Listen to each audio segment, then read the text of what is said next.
Hey guys, it's Simone here coming to you today with a modified version of a Bantu knot out. It's actually, instead of it being a shrunken Bantu knot out, it's kind of a stretched Bantu knot out.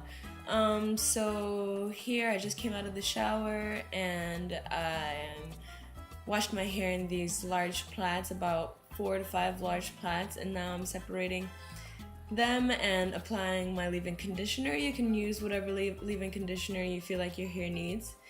And I'm going to separate those plaits to be able to apply my Paul Mitchell's the conditioner. And I apply about I would say a quarter size amount of that conditioner. I just really think it's an amazing product and well worth the price. And so I apply that over each large section of braid until I decide to section those larger plaits into smaller sections to be able to begin my Bantu knot out. At the very root, I apply a little bit of olive oil, and then I begin to twist and coil the hair around my fingers, and then once it's completely coiled, then I start to wrap it around itself. This is like a fast forward thing. I do show you exactly how I do it with the front sections. It's just hard to show you from the back. And so I'm finally towards the last 2 sections in the front. I'm so happy. Let's just wrap up that one, and we're on the last one. Yay, we're almost done.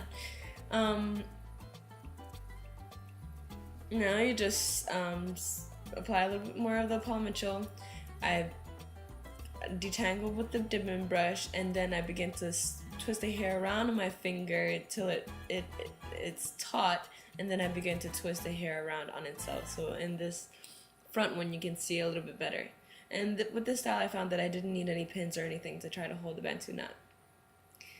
And this actually did take overnight or a little bit more for these knots to dry. I actually slept with them like this in my hair, and I guess that's one of the pros of having half or less than not a full head of hair, because then 1, it takes less time to do, and then 2, I can sleep on the bald side with instead of sleeping on the Bantu knot side, which is much more comfortable. And, okay, so this is the morning after, rise and shine. I'm dressed and ready to go to school. I'm just going to take those knots and stretch them across my head. Just stretch them into a kind of a bird's nest. You'll see it looks like a bird nest in the end.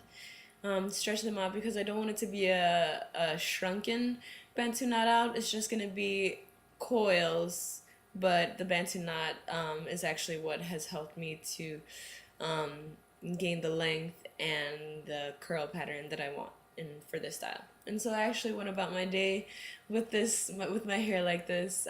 You can put a scarf on or you can put a hat on, but I don't mind going around with a bird's nest on my head. Anyways, this is the morning after that day, so it's like the 1 full day since I've done the Bantu knot freshly. Now I'm taking the coils down from the bobby pins, and then I'm going to begin to separate each coil into smaller coils, which creates a really much more defined curl pattern or spiral pattern than my hair normally does have.